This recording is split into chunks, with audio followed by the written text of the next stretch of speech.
Hello and welcome back to the Adaptations series. I'm your host, Samuel Wood, and I'm joined by Kyle Pikett, like normal. Hello, everybody. And today we're going to be talking about the TV show adaptations. Kyle, how big are you into TV? Quick question. Well, I've watched a few shows that we're actually doing about. I've seen American Gods, The Walking Dead, and Star Wars: The Clone Wars. I meant like mainstream TV, but I won't say Stranger Things is main TV, but no, how about Coronation Street? Are you ever into that?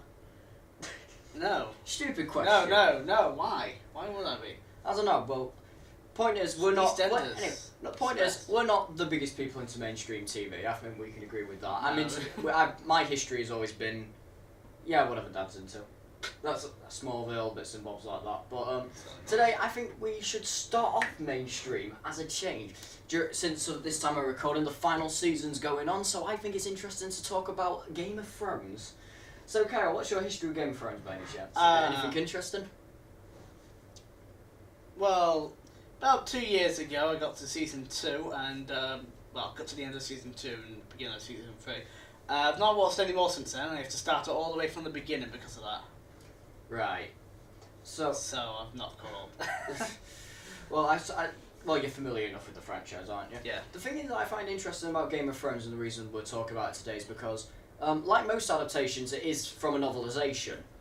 But the interesting thing about this one is the last book hasn't actually been written yet, and the TV show has gone into the final seasons without actually knowing the ending. So the book and the TV show's endings are going to be very different. It's like Fullmetal Alchemist. It's kind of like anime when the anime actually overproduces over the manga that it's adapting. It's got to make its own stuff up, which leads to a lot of filler. And TV shows actually have that problem too. I think there's a few instances in Game of Thrones where that happens as well, but that's not concrete. Alright, from what you've heard though, do you think Game of Thrones is a loyal adaptation? As far as the A Song of Fire and Ice books have gone? That one, I'm not so sure on. And that's mostly because, I've not really heard a lot from the books compared to the show. Most of the mainstream is from the TV show, isn't it? Yeah. Which I think it's a little difficult for me to answer that one. Yeah, well, I think from someone who's actually watched the show and heard a lot about the novels, and I know people who have actually read bits of the novels, and my mum has and everything. Yeah. The show is very faithful in a lot of areas, like especially for the first few seasons. Like most of it is plot point down. The only difference is it sets like little elements and plot points up that come up later that are book exclusive, and a lot of the fantasy elements are taken out of the book. A lot out of the show that are in the book. Like a bit more magic's used, like by the witches and stuff like that, which is why you learn a bit more why they burn them.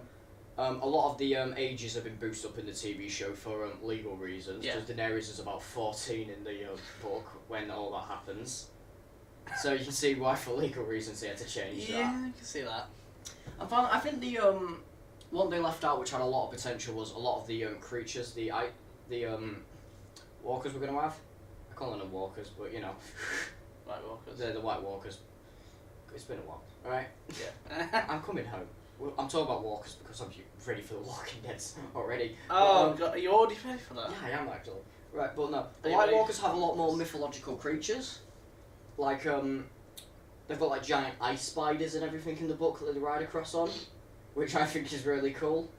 And a lot of their history was cut down in the TV show, like you find out how Westeros was founded and everything like that. They did release on a separate DVD, right, if you got the Blu-ray of Season 7. And you did, if you got the first early editions of Season 7. I think with Season 3 we did it. It did come with like, I think it did come with like a mini disc that went through a bit of the history of Westeros.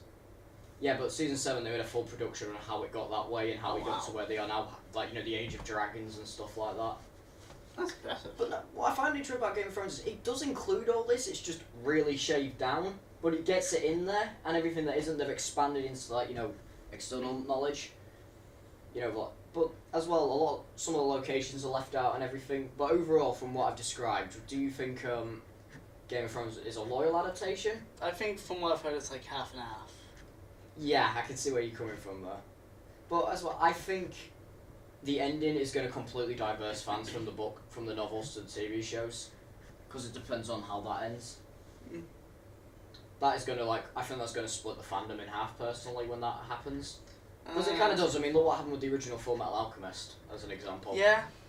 That completely tore people down the middle, and then everyone now goes, go to Brotherhood.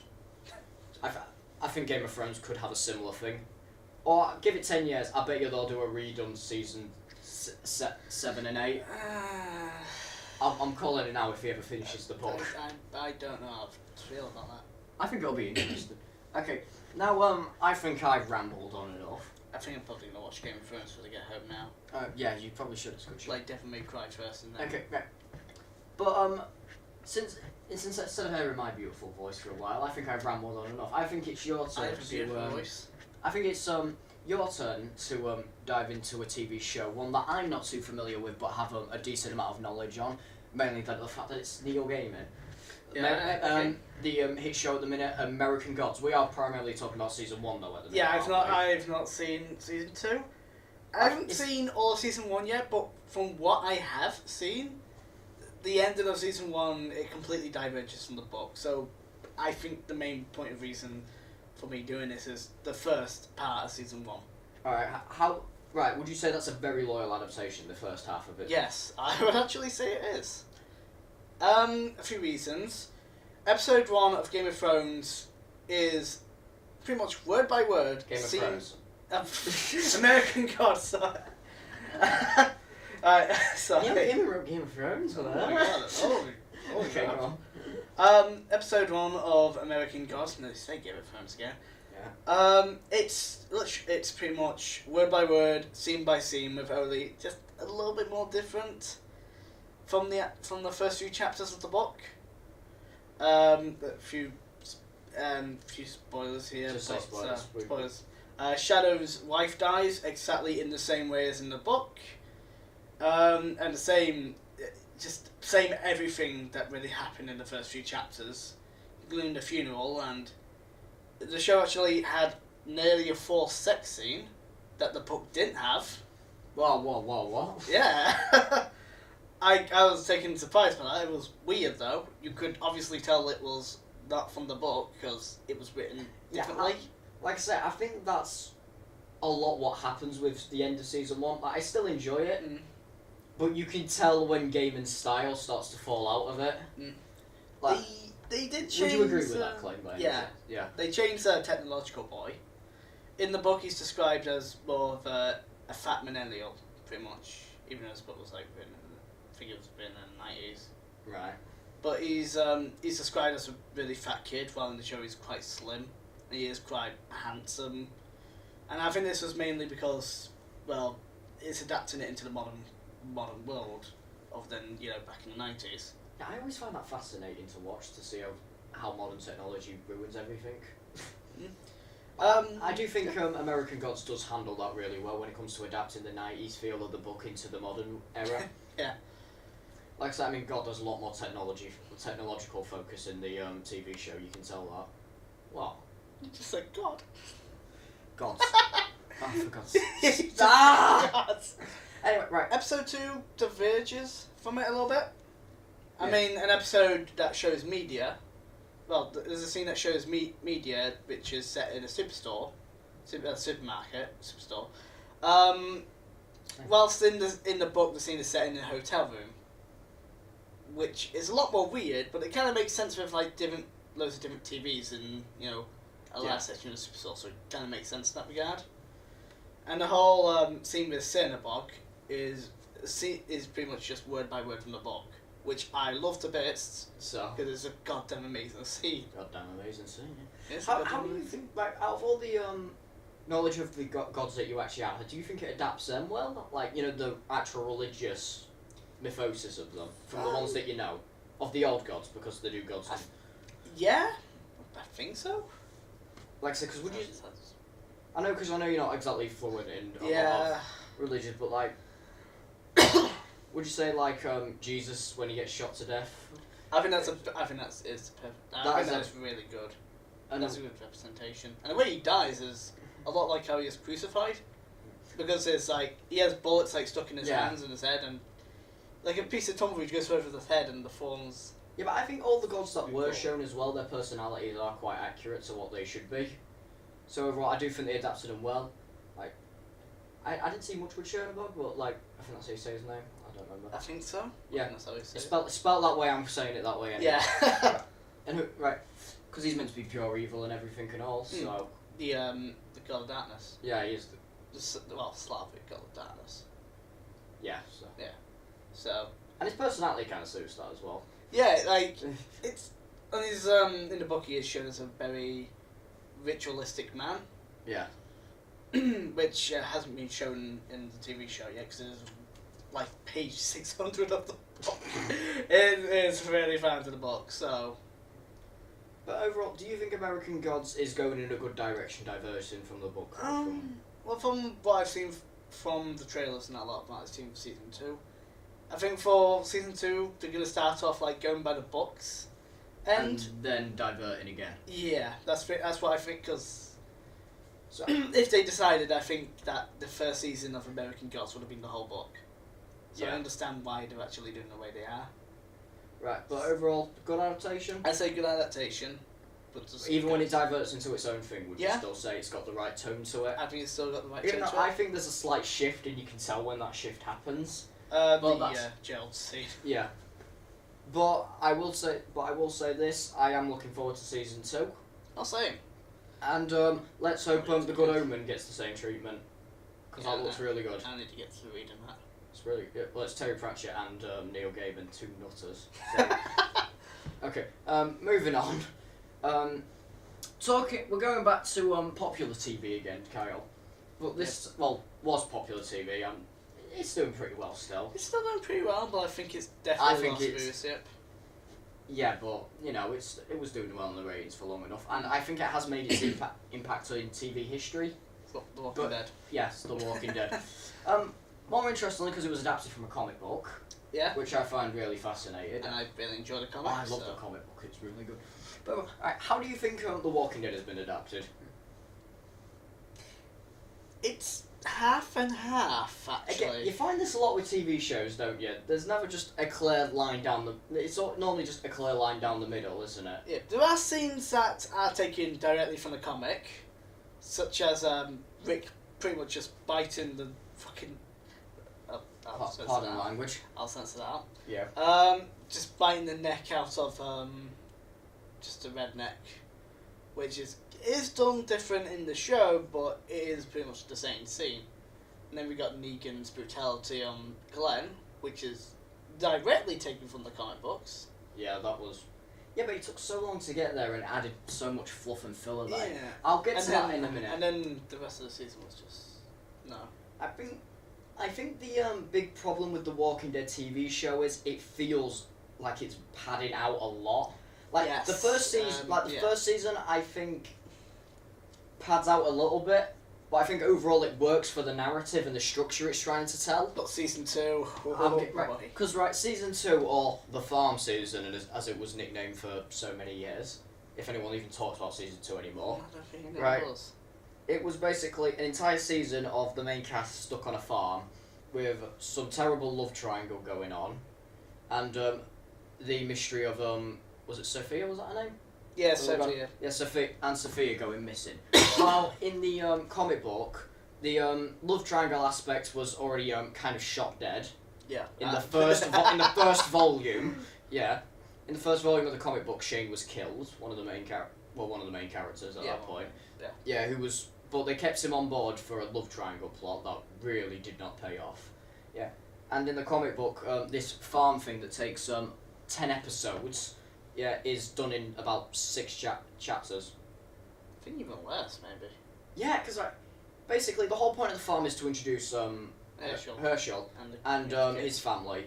And in the book, they get all the main arcs across, which are completely spread out in between in the show. Because they are very far apart. They had so much needless fluff, like the zombie school breaking thing to get the meds. Yeah, that was yeah.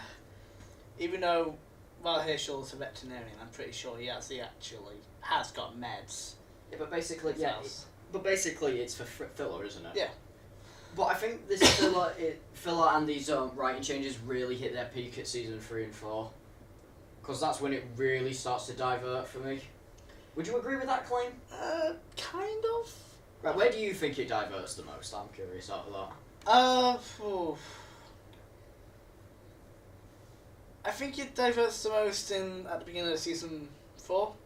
Right, you'd say season 4, because that's when the governor really starts getting involved. And in the comic books, like, the governor's portrayed much more brutally, if you ask me. Yeah, even more so when Michonne kind of... Should I even mention that? Yeah, you should. I don't think I should. Oh, right, yeah. Yeah, because... That's it. Right. Yeah, that scene. Yeah, but as well, also, would you say the introductions to him are very different portrayed as well? Yeah.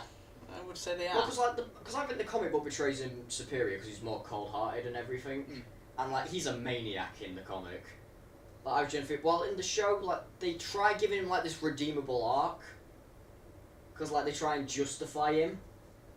And, you know, give him all this justification and, you know, redemption and, oh, I'm really the good guy, I'm the hero of this story. And to me, it came off as a bit preachy in areas. I got where he was coming from, but he was really whiny. And part of it I just don't understand. Like, you can't go, I am the good guy, and then take someone's head clean off while going, oh no, I really want to kill the zombies, you know. My main problem with the series is just, like, in the first few seasons, I did feel like the tone was relaxed. I don't know, it just made me feel a lot more welcome to it, but in the future seasons it just felt boring. I think it lost a lot of the comic's violence as well as time went on. Yes, They did explain why. It's because as time progressed, you know, the zombies lost more flesh and then, you know. But honestly, I think it wasn't worth it in the end. Nah. But as well, like, it feels really tame now. The comic is very calm, but it's very action-packed at the same time. While the calm moments in the TV show are dragged out a lot longer, and they feel a lot more filler-like, and it makes the show feel bloated and padded at the same time. It's weird, it feels bare minimum, but bloated at once. If that makes sense? Nah, it makes sense. As you can tell, because, like, the viewership does go down hard for the reviews, but it has gone back up. But then it went back up for season 7, and then went back down again, and then went back up again. I've heard season 9 is good. Well, that's because they're introducing new concepts again, like, isn't this the Whisperers? It's the Whisperers now. I call them the Whisperers. But I think The Walking Dead is going to decline. But like I said, it's barely recognisable now, because now they're like throwing fake death scenes in. They're introducing their own characters that no one's really invested in, except Dale, because everyone got invested in Dale for some reason. Yeah, and then he died. Did he? Yeah, Dale died. Died in the second season, didn't he? Not Dale, who did I mean? Dal? Dal. I don't remember. Throw the crossbow. Yeah, Dal. You didn't die in the second... Oh, I thought you were saying Dale. Oh, right, yeah. I was saying Dale. Pardon my French. That's fine. But overall, would you say I'd say Walking Dead started off as unfaithful and a great idea. Yeah. But I think it declined really quickly. Because it was trying to do with the TV structure, and that didn't work for it eventually. And they tried, like, bless their hearts, they tried. But I do, and all the spin-off shows they tried creating, which were just as disastrous, especially Fear the Walking Dead. I really don't like Fear the Walking Dead. I've tried. Yeah, but a lot of them are taken from the flashbacks in the comics as well. But it works in a comic book, because you can pace it out a lot better. But in Fear... Yeah, it was messy. And then I'm making films. Right, now, moving on, right, moving from the popular shows, we're going to a popular one for kids, I'd say popular. Yeah. Well, and adults, but this is more of a spin-off, like, we've talked about this franchise before, but when you're a big franchise that started off as a movie, you're going to get spin-off material, you're going to get TV shows, books, graphic novels, and one of the most interesting ones, I think, is Star Wars The Clone Wars, because itself was a spin-off of the prequel series, which started a Cartoon Network show called Star Wars The Clone Wars, and then that was adapted into a sequel series called Star Wars The Clone Wars, which we will be talking about now. Right, what do you think of Star Wars The Clone Wars as an adaptation-wise of the prequels? I feel like it does really well. I think it does better than the prequels. It does. Because it actually adds characters that... It takes all the characters which are bland and plain in the prequels, gives them a bit more development, and even develops people from the old Star Wars films. Like Obi-Wan gets a proper character development. Darth Maul from the prequels gets a lot of development and becomes a really great antagonist. Anakin's a likable character. I think Obi-Wan is really good in the series. Yeah. Especially when with the Mandalore. The Mandalorian. Episodes. I think those are really good. They're really great paced, aren't they? Yeah. But as well, right. Other than adding to the source material, which is already great in itself, I think it's a great adaptation-wise because it captures the Star Wars universe and the places you get a bit more, like on the Hutts and how they operate, which I was always curious about for some reason. It's Big Slug, how does he operate everything, It adds some really fan favourites like Ahsoka. Cad Bane. Ventress comes back. Cad Bane was just great. As well, it also spun off into a sequel series called Rebels that we do not talk about. It's coming. The series is coming back soon as well. I can't wait for that. Oh, depths to like the clones themselves and like the 501st Orders and everything from like the Battlefront games. Yes, Echo Squad. And as well, even the episodes that didn't get made were adapted into graphic novels and novels. Like the Ahsoka episodes were adapted into a novel, which led to her getting the white lightsabers from Rebels. Oh. And another interesting one that I find was there was one last story arc for Darth Maul planned, where he was basically captured and tortured by Dooku and that lot. But that was adapted for the Darth Maul comic series that Marvel are doing at the minute. Oh. So Clone Wars itself has been spun off a lot from a spun-off series, which I think is really incredible, honestly. And I mentioned we got David Tennant in an episode. Oh my god, here we go. Yeah. He's got a bit of a crush on David Tennant. I mean, who wouldn't? You, honestly, that's the only person I know. But anyway. What are you? I've got a girlfriend. Yeah. But you, we're not talking that. We'll save this for behind the scenes. Yes. But overall, out of all the ones we've talked about, which one do you think is the best adaptation? I think the best improvement from the source materials is Star Wars: The Clone Wars. But when it comes to adaptation, you say American Gods.